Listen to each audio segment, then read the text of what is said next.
sing our thanks and praise, for all life is a gift which we are called to use to build the common good and make our own days glad. For needs which others serve, for services we give, for work and its rewards, for hours of rest and love, we come with praise and thanks. For all that is our life,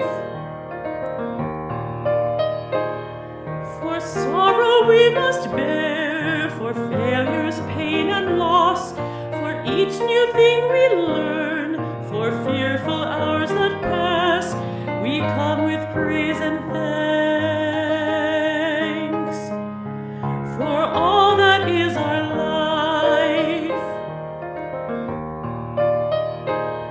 for all that is our life, we sing our thanks and praise, for all life is a gift which we are called to use to build the common good and make our own days glad.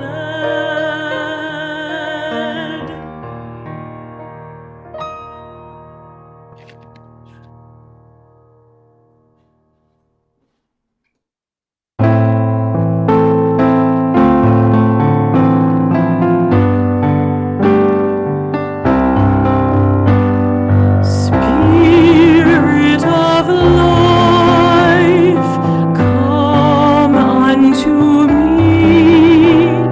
Sing in my heart all the stirrings of compassion.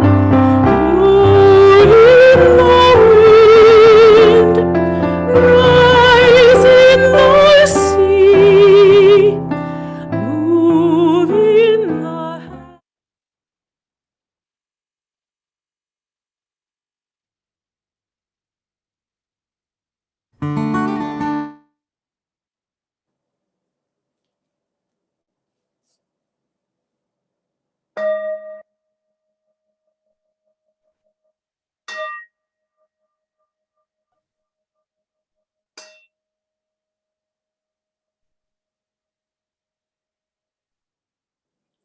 Welcome to the Unitarian Universalist Church of Boulder on this sunny afternoon before Thanksgiving.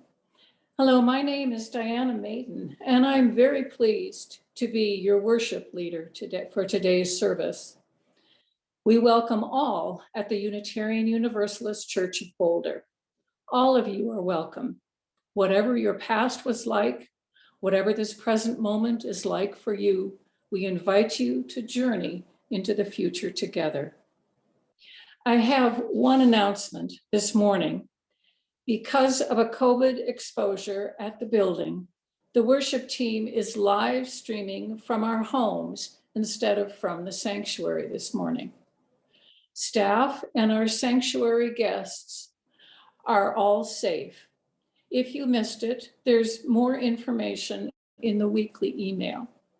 We look forward to streaming from the sanctuary again at the December 5th service.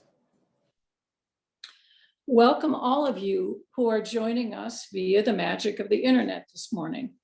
The chat box will be open if you need to get a message to us. If you are a new online visitor, please email our office administrator, Amy Zen, and let us know how you found us. You will find her email listed in the Zoom chat. Our church website also has a great deal of information about UUCB, our programs, and our activities. Please ensure that your microphones remain muted as you join with others gathered for worship.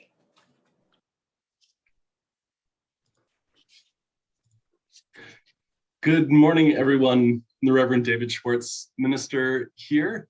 And it is a pleasure to join you by Zoom, though this is not the service we expected.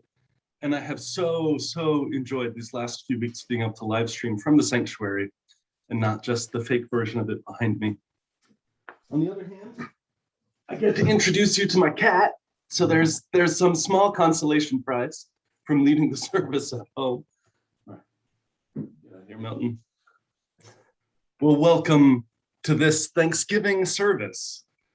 We gather today to retell what may be the creation myth of our country. And in this myth, this first Thanksgiving colonization myth, is our very best and is our very worst. In it is a call to our highest aspirations, to our greatest hopes as a nation. And in it is a reminder of our profound and our persistent inability to fully answer that call, to welcome, to generosity, to gratitude, to solidarity across lines of difference. 2.5 millennia ago, the Greek statesman Solon said myth is not about something that never happened. Myth is about something that happens over and over again. And what has become the founding myth of this country, the Thanksgiving story, expresses its best and its worst, a boldness, a spirit of hope and expectation and aspiration to freedom from tyranny, a spirit of care for the common good, and the wish to say we before I. Yet in that very same founding instant is theft and violence and hate. It's a story of the erasure of a whole people and a ruthlessly narrow definition of who we includes when we say we. But we tell this story because all of this, the best of it and the worst of it, is still happening over and over again. But then to tell this story is only a part of why we're here today. Equally important, we are here to give thanks, to bear a witness to gratitude with words, song, and prayer, with good fellowship. We remember those who were the native people of this land who offered life-saving hospitality to the stranger. We remember those who came to this land as colonizers and endured hardships and gathered together after the first harvest to offer Thanksgiving as the appropriate response for the improbable gift of life. The essence of this Thanksgiving story is universal. In a time of uncertainty and despair, they were a people of hope. In a time of great suffering and death, they were a people of life. And even in a time of famine, they had thanks. So may it be for us. Even as our bodies are renewed at the Thanksgiving table, may our spirits find renewal in giving thanks. We are here, as they gathered in 1621, giving thanks for the improbable gift of our own lives and our shared life. In the 13th century, the mystic Meister Eckhart said, if the only prayer you ever say in your entire life is thank you, that will be enough.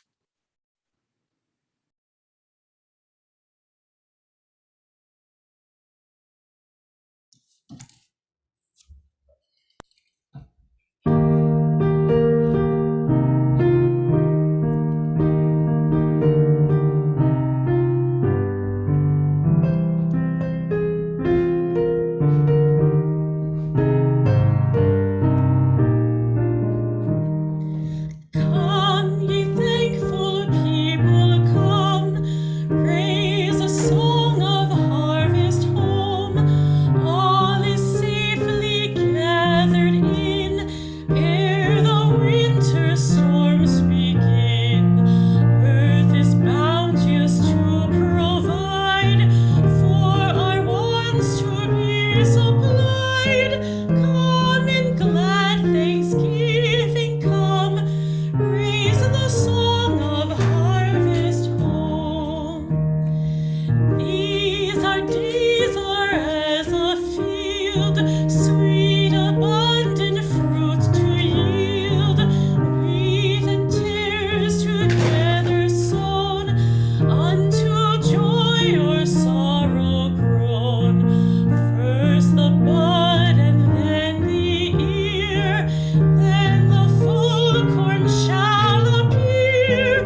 share this moment of gratitude for all ages.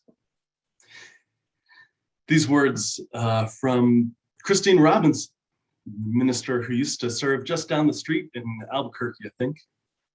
She writes this, she says, look, it has been said that religion is primarily an affair of gratitude. Now, you may have always thought that religion is primarily an affair of believing, and if you weren't sure how a person goes about believing, you might have thought you weren't a religious person.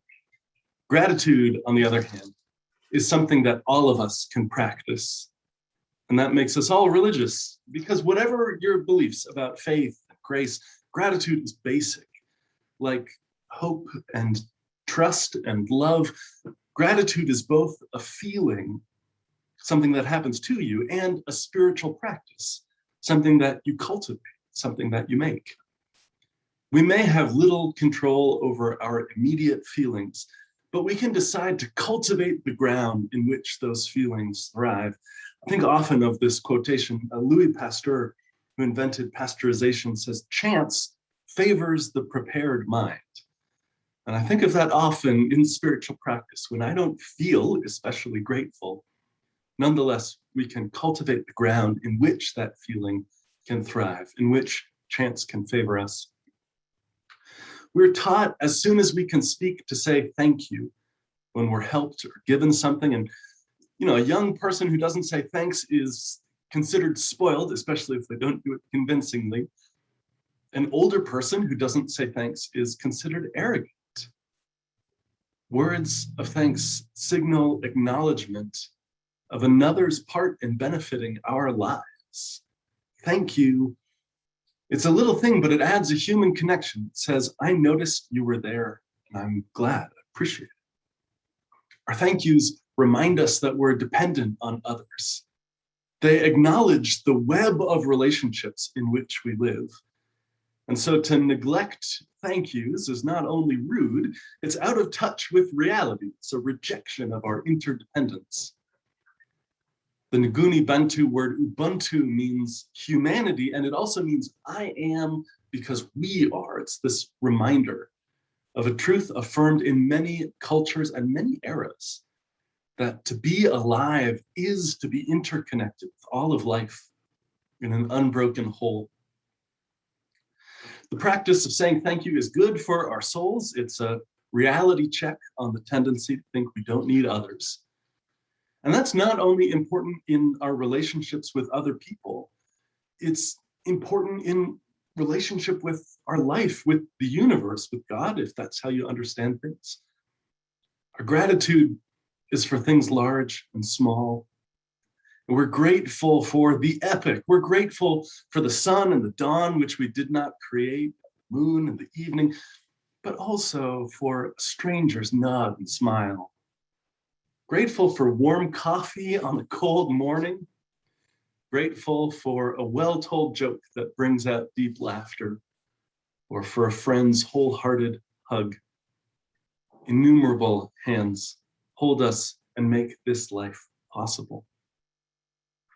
We are one people, and to practice gratitude for each other is to remember what unites us. And so in the chat, as the music begins, as Deborah joins us in song in just a moment, I invite you in the chat, name someone who deserves thanks. And we, not a single other person in this service, may know who they are. That's okay. Or share something you're grateful for, little or cosmic, remembering that the chat is public.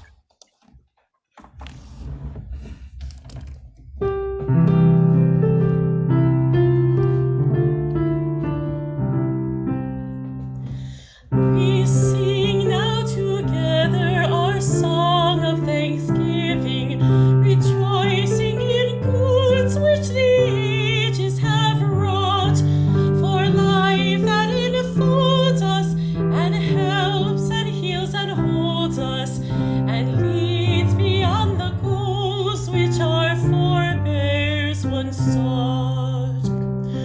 We sing of the freedoms which martyrs and heroes have won by their labor, their sorrow, their pain. Oppressed befriend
If you are joining us online and have a candle or a chalice near your computer, please get ready to light it. We invite you to type into the chat box where your chalice is lit, the street or the neighborhood or what city, if you're joining us from outside of Boulder County. Now I'd like to invite Kitty Kaler in a moment to light this morning's chalice. Kitty is our youth coordinator running our high school youth group jointly between us and Boulder Valley Fellowship. Kitty?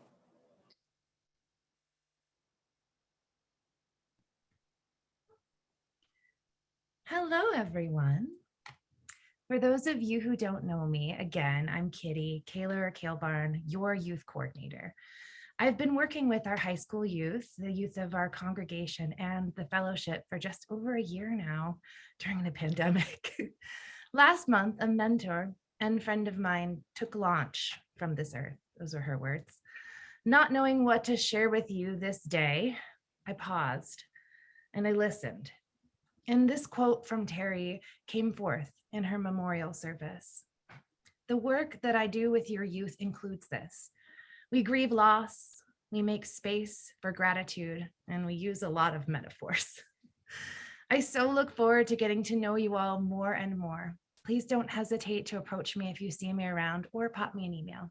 We're all in this together. Here's what Terry Delian writes in her book, No Pressure, No Diamonds.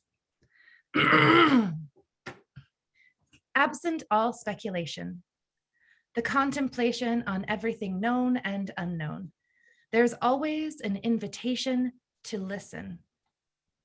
We could even cease the meaning-making and surrender to the mystery.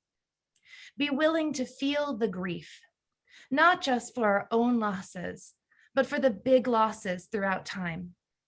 We could exhale heartbreak for the death of mothers and children, grandparents and lovers, tribes and democracies, the crack of falling redwoods and splitting glaciers, the disappearance of monarchs and the mourning of the great tortoise, the landslides, the floods, the fires.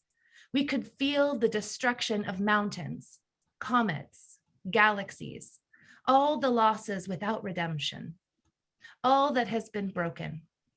And in that spacious silence, behind all noise, and there, right there, at the edges, or perhaps smack in the middle of our awareness, we might feel a fullness, the nearness of something sacred, the quiet presence which can't be captured in words, only felt. That which is deeply personal and undeniably universal. That which is me and yet everything not me. That nearness some people call source, God, the great mother, the great perfection, that which can't be named. And as we inhale, we can breathe in all of it. The richness of seas, the quiet dignity of deserts, the opalescent sheen of babies just born, the melody of a downpour, and the clarion birdsong as the earth begins to dry. The warm symphonies of stars and the roar of everyone laughing all at once. All the beauty beyond description. That truth that everything terrible exists alongside everything miraculous. That loss gives way for finding. And through it all, only love keeps us fighting for what's right.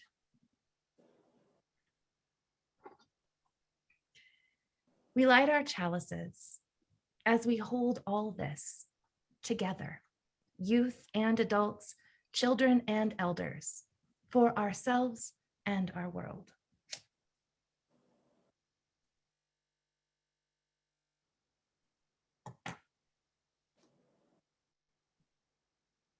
Thank you, Kitty.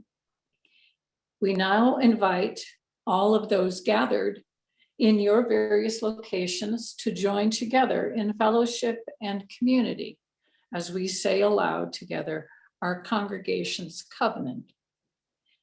We gather together in fellowship to speak truth to each other, to reach out and touch one another to care with each other, and to seek the truth divine. So be it.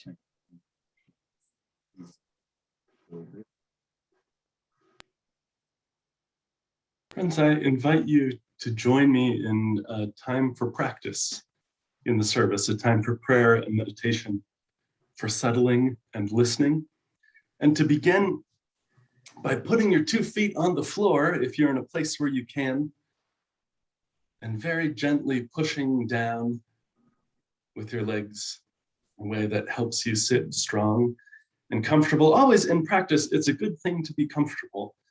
It's a difficult thing to quiet yourself and center yourself if your back is hurting terribly. So find a comfortable and a grounded place, and let's begin by taking a deep breath all together.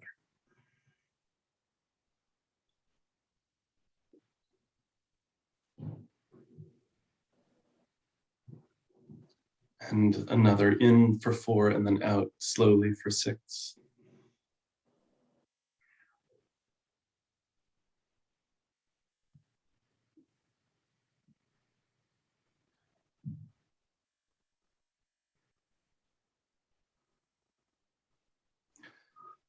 Our words for reflection today, for meditation, our words to listen to and see what sparks comes from the US Poet Laureate and Muskogee Creek Nation member Joy Harjo, this poem called The Story Wheel. And I invite you to listen with every bit of yourself. She writes this: I leave you to your ceremony of grieving, which is also of celebration, given when an honored, humble one leaves behind a trail of happiness in the dark of human tribulation. None of us is above the other in this story of forever. Though we follow that red road home one behind another, there is a light breaking through the storm, and it is buffalo hunting weather. There you can see your mother. She's as busy as she ever was. She holds up a new jingle dress for her youngest beloved daughter, and her special son a set of finely beaded gear, all for that welcome home dance, the most favorite of all, when everyone finds their way back together to dance and eat and celebrate and tell story after story of how they fought and played in the story wheel, and how no one was ever really lost at all. We gather in a spirit of hope and prayer, and in this Indigenous Peoples Month, may we seek the truth of our nation's history with curiosity and courage. May that truth soften our hearts and steel our will toward justice making.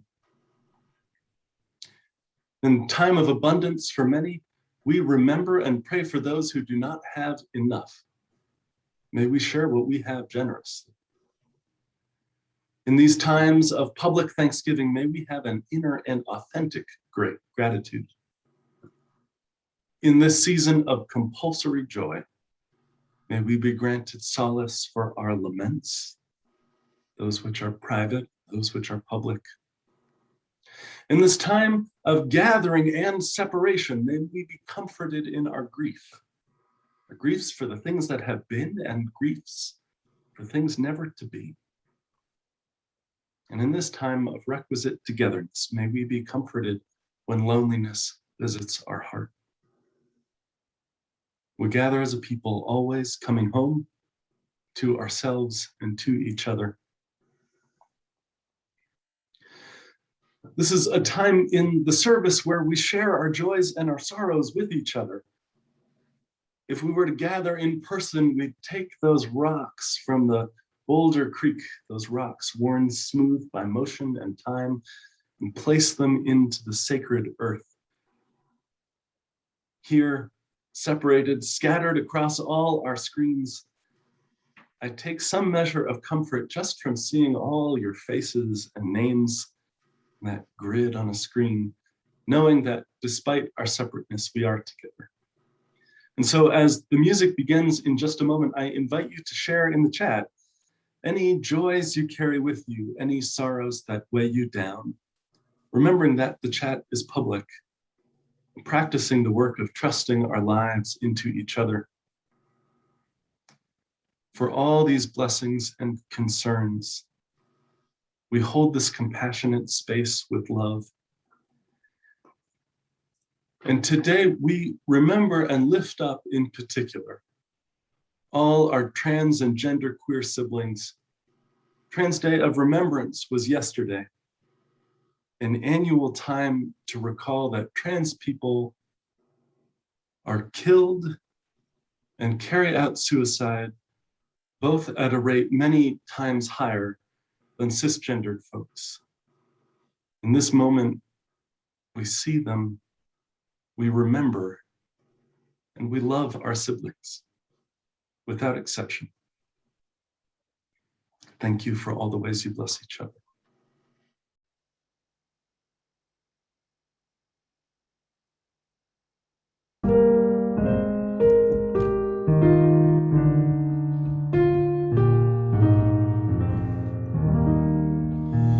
Tell me, where is the road I can call my own, that I left, that I lost so long ago? All these years I have wandered, oh, when will I know? There's a way, there's a road that will lead me home.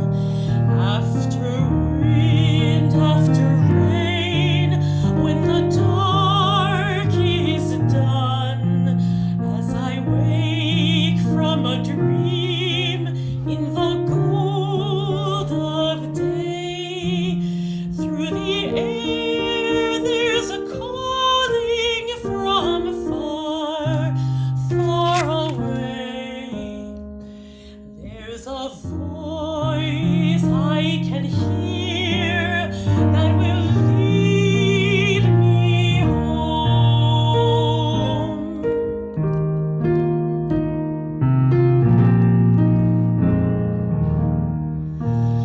Rise up, follow me, come away is the call, with love in your heart as the only song. There is no such beauty as where you belong.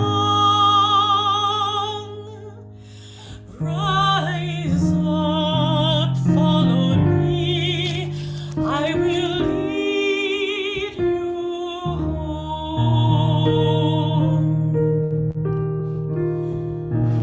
I will lead you home.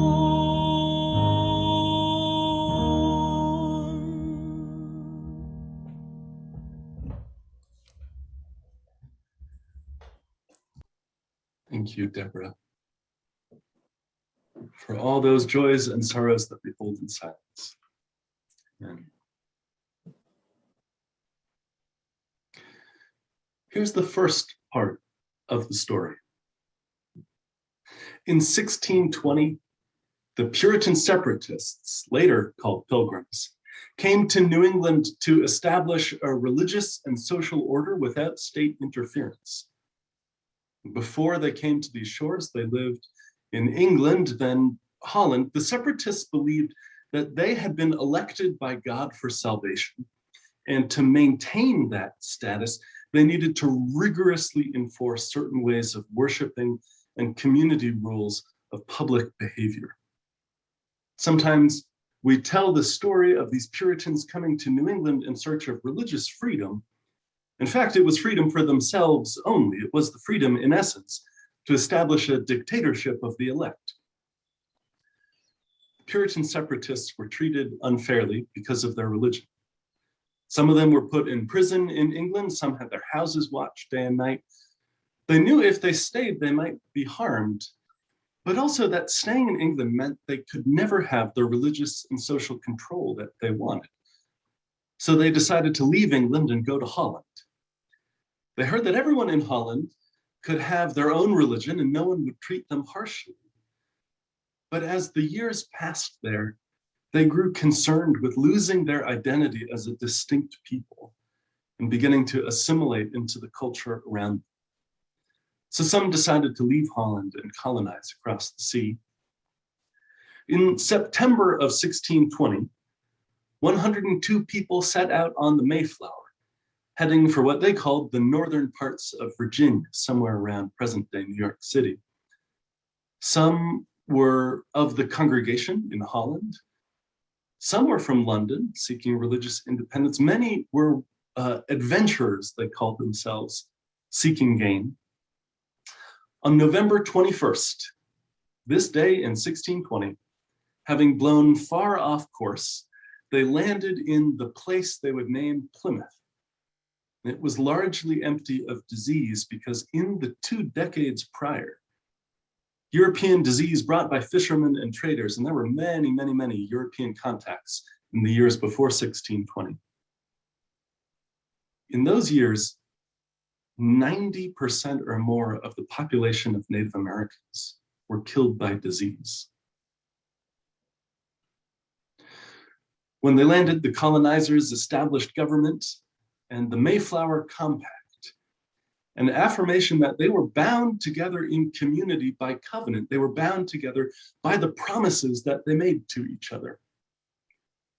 We Unitarian Universalists are the direct inheritors of that legacy, a congregational polity, a congregational system of governance, which recognizes no higher church authority than you, than the congregation itself. And they, 400 years ago, like us, elected their minister and teacher. Nearly 2 centuries after the colonists landed, their congregational churches would vote to call Unitarian ministers. And the first parish church in Plymouth, Massachusetts, the very one founded by the Puritan separatists in 1620, is a Unitarian church 401 years later. We gather as the inheritors of a covenantal religion. And what unites us is not the search for the one correct way of seeing the world exactly. What unites us on all our different journeys is the promises we make, of how we live together, how we treat each other. That first winter, the colonists had little food. Many became sick. Nearly half of the 100 of them died. At times, there were only 6 or 7 healthy ones to take care of the sick. In the spring, the weather was good, and the Wampanoag people who lived in the area gave them help.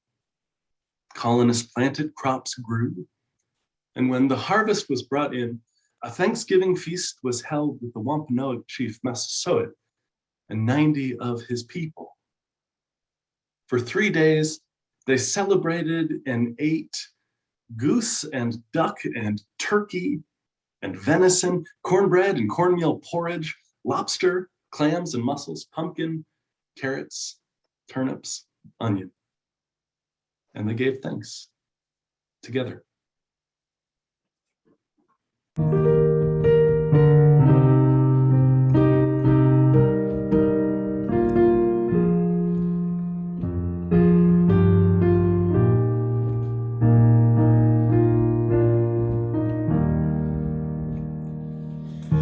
We would be one, as now we join in singing our hymn of love.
story I've told so far is not, of course, the complete story. The colonists didn't keep the peace brokered in those first years. And in 1675, King Philip's War between the Wampanoag and colonists destroyed the tribe. The colonizers killed half of them and sold most of the rest of them into enslavement in the West Indies. The English colonists had come seeking self-determination, and in that we identify with them. But the colonists came seeking freedom for themselves only. And in every generation forward from that day, the people living in the land which has become the United States of America struggled with the questions: who is this nation for? Who is freedom for? Who are my kindred? We saw it this week in the aftermath of the Rittenhouse trial. Who is this nation for? Europeans brought the first enslaved Africans to New England in 1638. Slavery was not exclusively a Southern thing. The centuries which followed systematically valued white lives over the lives of people of color, from the ethnic cleansing and erasure of Native Americans, who do not belong exclusively to the past, but are very much still here, to immigration laws that prohibited immigration by non-Western Europeans. Our government forced Japanese Americans into concentration camps, and today forces undocumented immigrant children and adults alike into internment camps on the border. Law enforcement and the judicial system does not treat Black lives as if they matter as much as white lives. Refugees knock, and we bar the door. Writing from a Birmingham jail, the Reverend Dr. Martin Luther King Jr. said, "Oppressed people cannot remain oppressed forever. The yearning for freedom eventually manifests itself." People are oppressed, not just if they're in jail, but if they don't have enough to eat, a decent place to live, a decent education. People are oppressed if they don't have access to healthcare, if they don't have access to public services, if they don't have self-determination over their own bodies. People are oppressed when courts and police do not faithfully carry out their duty to justice. The Universalist minister Clarence Skinner wrote more than a century ago, "The fight for freedom is never won. Inherited liberty, it's not liberty but tradition. Each generation must win for itself the right to emancipate itself from its own tyrannies, which are ever unprecedented and peculiar. Therefore, those who have been reared in freedom bear a tremendous responsibility to the world to win an ever larger and more important liberty." Universalists, he said, and I'd count us among that lot. Universalists are free people. Therefore, they should be in the front ranks of the daring few who are fighting battles of social emancipation. They have pledged themselves to break the tyrannies of traditions and strike the shackles of the soul. And if they are true to the spirit of their faith, they pledge themselves to free humanity from the economic degradation that fetters it, body, mind, and soul. So may it be for us. We are the inheritors of our liberties, of hard-fought freedoms won with the sweat and labor and blood of the generations before us. And we are a people committed to winning new freedoms for the generations that follow. Who is this nation for? Who is freedom for? Who is my kindred? May we answer today and always, every person. Amen.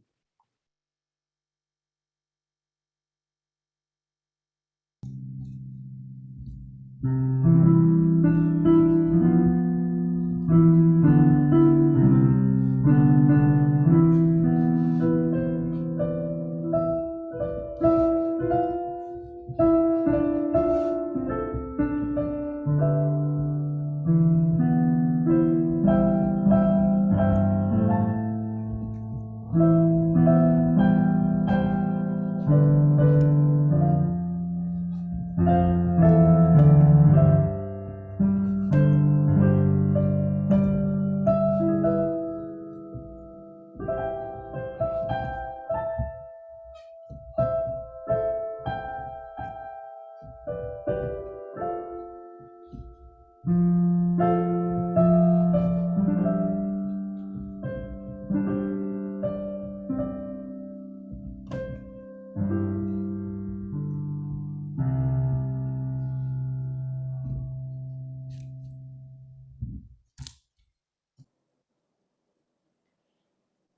month, our offering goes to Bridge House. Bridge House believes in, respects, and empowers people who are experiencing homelessness. Bridge House connects them to housing and employment opportunities so that they can realize and embrace their future. This video will introduce you to Samantha.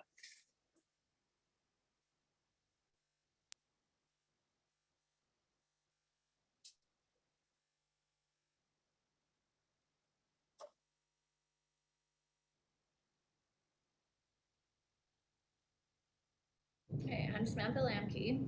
I'm from Cortez, Colorado. I spent like 6 years in addiction. I was really naive to what drugs are and what they will do to your life. And I just got tired of it. I called my mom and asked her just to bring me to Denver. I didn't really have a plan. I just knew I needed to get out of my situation. I've been here ever since April, I guess. I've learned a lot in here. It's a great program. It's like a family in here. Everybody's super supportive. You know, it's not a one and done. It's like for the first time, I feel like I have people that care about me, that are in my corner, that are here to help me, just to get my life back on track. It's not, it's not just a rehab or just a house. It's the whole thing. It's everything you need to be successful. I mean, my goals for when I finish this is to work here. I really want to help people. I really want to give back, just pay all this forward. That's it. That's all I got. That's my 3 minutes. You can make a donation now using the link posted in our chat by sending a check to UUCB or scanning the QR code on the next slide with your mobile phone. I invite you to give as generously as you are able.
May our gifts be used to enact justice, bringing peace and love to the Boulder community.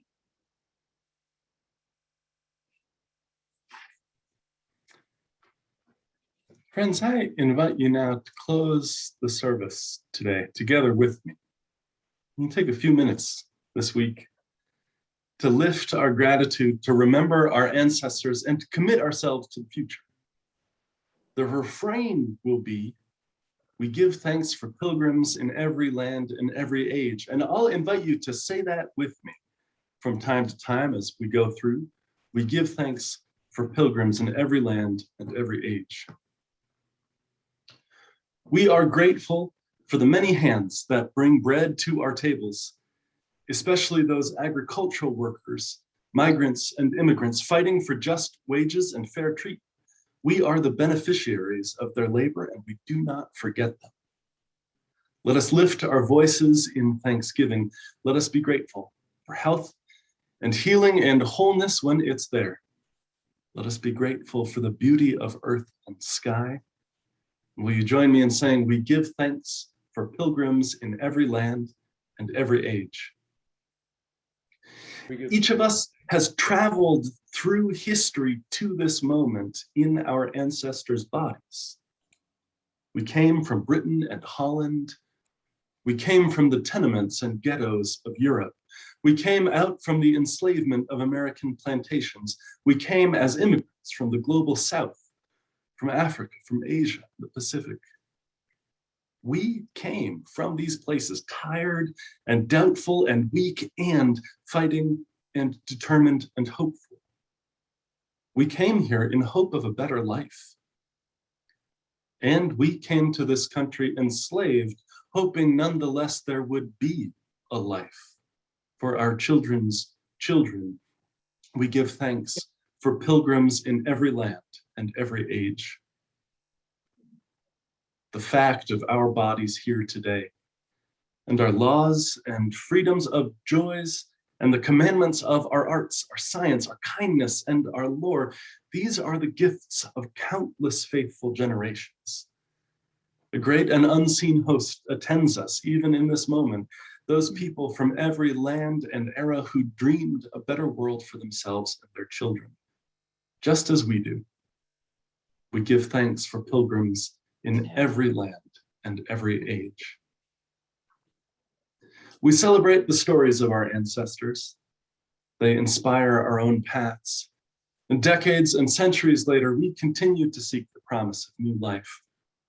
We are a people who believe in the unfulfilled hope of justice for all, and continue our journey toward freedom, continue to struggle for laws that are fair and for a peace which is not merely the absence of violence, but the presence of justice.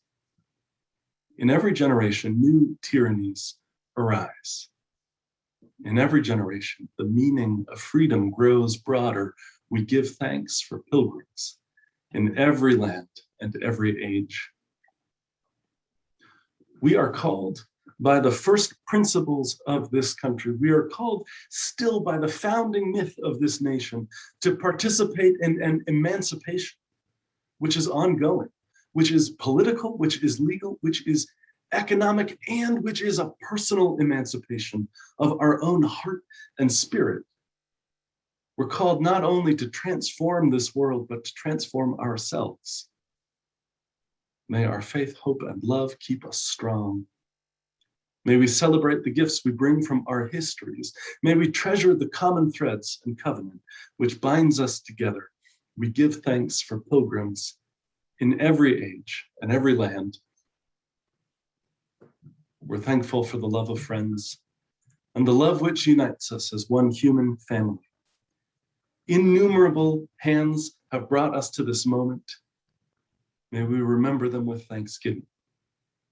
Innumerable people, known and unknown, remembered and forgotten, support our lives together. May we remember them with thanksgiving. And if we say only one prayer in this life, let it be, thank you. Amen.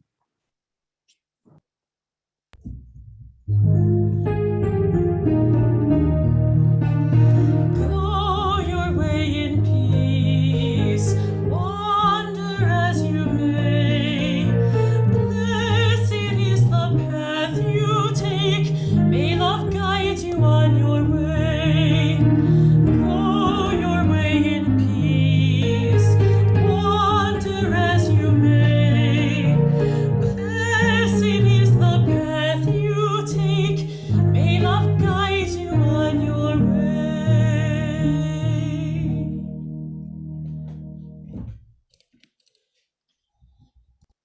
Thank you all who have gathered here this morning. we invite you to stay with us in our Zoom rooms for a time of online fellowship and discussion. Barb Richards and Fred Cole are our greeters today. Barb and Fred? I'm Barb Richards, and I'm thankful for all of you. I'm Fred Cole, and yes, we wish everyone a very pleasant holiday week. And I love the term that he used, this time of forced oppression or forced gaiety. Anyway, Steve's in the process now of setting up some breakout rooms for us. There'll be 8 to 10 of us in a room. And very shortly, you will be invited to join some of your other friends for a little bit of fellowship and conversation. And as usual, Barb and I will be doing a little bit of table hopping.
Hey, Steve, you might want